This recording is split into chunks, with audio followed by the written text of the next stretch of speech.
after they were prisoners, we treated them as human beings. And they would work very hard to keep those supplies. So now they had to take them out and put us in that place working almost 24 hours a day. Mm. We were supposed to either capture or kill any white after a certain time of the day that we saw in the supply area, assumption being that he was German.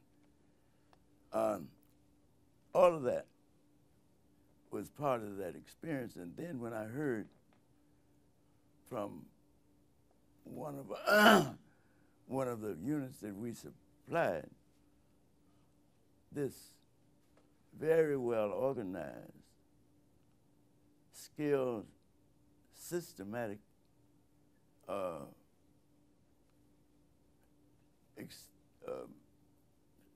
extension of human beings who are not armed, I couldn't believe it. See?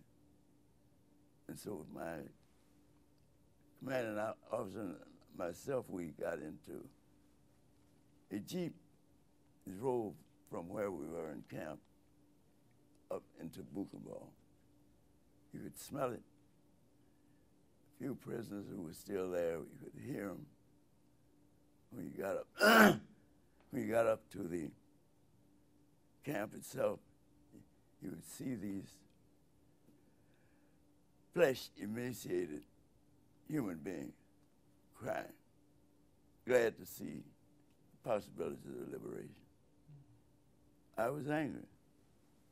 I'd been through 4 major battles. I started crying. And I remember uttering to myself, kill all the goddamn Germans. Then I kind of remembered that Eisenhower, German background, Eichelberger. Then it was very confusing. Then my mind flashed back to my ancestors who had been systematically made slaves and redefined as chattel rather than human beings. And at that moment, without me articulating at that time, I made my mind that if I got back home, the rest of my life would be spent trying to make this a better world. Now, I haven't succeeded, but I keep trying. And there are others like me. For example, we were slated to go to Japan, and we were focused to go to Japan, and then the atomic bomb was dropped on Hiroshima. I think it was August 6, 1945. I was, again, heartbroken. How do you kill 100,000 people with one weapon and have not notified them that was what you're going to do? Mm-hmm. So my ship was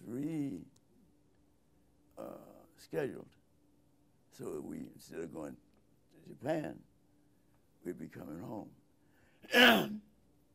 Young white soldier who had just gotten there to that part was standing outside near the ship. He said, "You mean to tell me you have been over here all that time, and I have just gotten here, and you're going to let them let me go on that boat, and you can't go?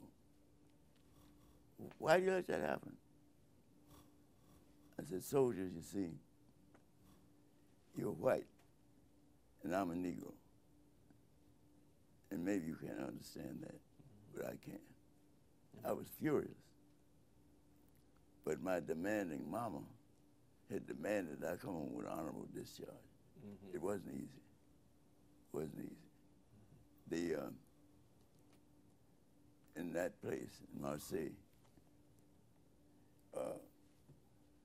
white MPs, military police, brutalized a black soldier. By the way, Dempsey Travis was brutalized here in the States. And I was so furious, I tried to break away. My cousin, Lucius, who had been, and if you see the pictures, never seen the blacks for D-Day. That's still just falsification. My cousin Lucius had been the combat engineers, and they helped to blow the seawall down in Normandy. And there were others, and there's Gibson. And so I tried to break away to go up and stop this brutality. And my cousin who had up there restrained me. And a Nigerian who was a soldier from the colonies in the British Army, he said, "The only good white man is a dead white man." That's how deeply felt. Now, bringing this up to the current, when on November the 4th, a black white man was elected, I go back to the Eisenhower statement when he was elected, the impossible, when he was appointed. The impossible, we do that immediately. The miraculous sometimes takes a little longer. And that fulfillment through Barack Obama restored faith and stimulated hope in the minds, feelings of, I'd say, billions of young people particularly, because I was in Washington, day of inauguration. It was fantastic, unbelievable. Strangers hugging each other and crying. So my experience in the service was when they asked the question with people in France and England and Scotland, saying that we see white soldiers over Negroes, but we never see Negro soldiers over whites. My national feelings came to the top. Despite, you can ask me that question. That's none of your business.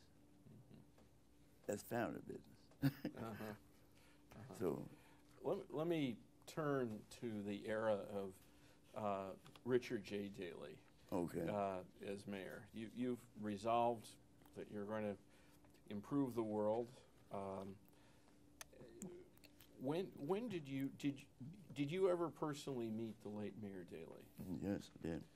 Can you tell us about the first time you met him? The first time I met him was when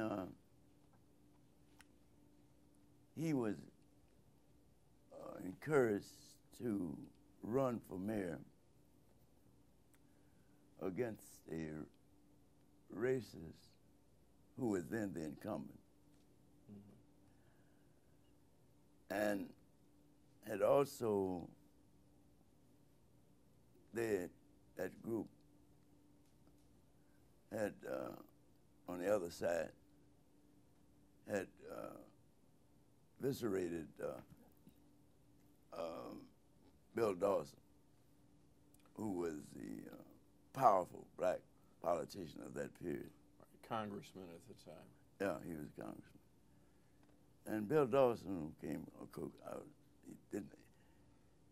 People know Bill Dawson was a lawyer. Right. And his brother was a doctor, and his brother's son and I grew up together. His brother's son's nephew is now a professor at the University of Chicago. Well, Bill Dawson had taken the black voters over to the Democratic Party in the second in 1936, second election of Roosevelt. And that helped Roosevelt. So when this mayor accused Dawson of being a crook because he supported the magnets of the numbers policy, we called it, the Jones brothers, the Kellys and all.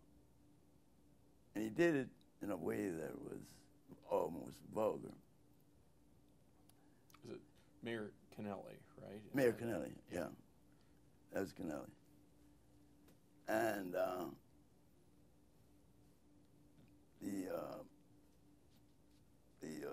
Dawson then asked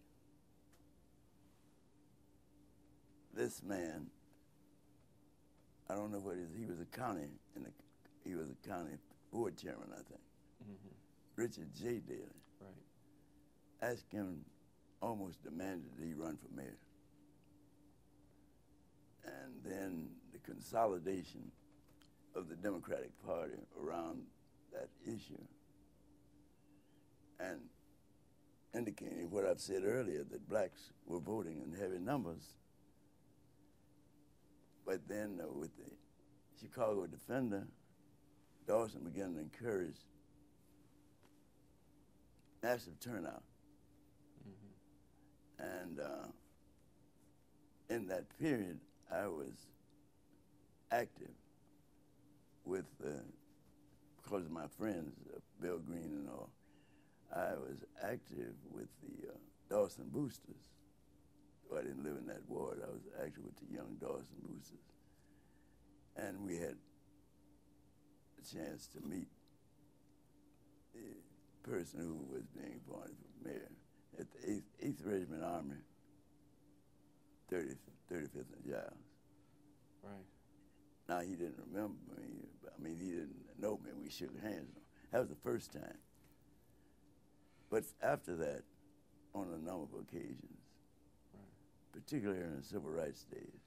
Now you had some struggles with the late Mayor Daley. Let's talk about one of them, open occupancy. Yeah. That's a highly charged word from the era in which it was fought over. Could you explain what open occupancy was all about? It sounds like a very innocent word today, but then it was charged.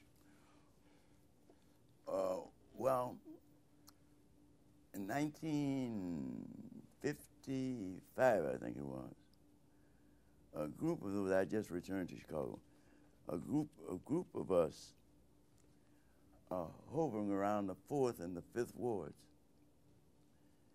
And that's the same area where our president came from. Decided that we were going to struggle for open housing for everyone. And we encouraged Claude W. Holman, who was running against a white Jewish guy, Republican, in the 4th ward, and had aspirations to be an alderman. And the late Lynn Dupre, to run in the 5th ward. And their commitment was to be on open housing. And we were able to elect both of them.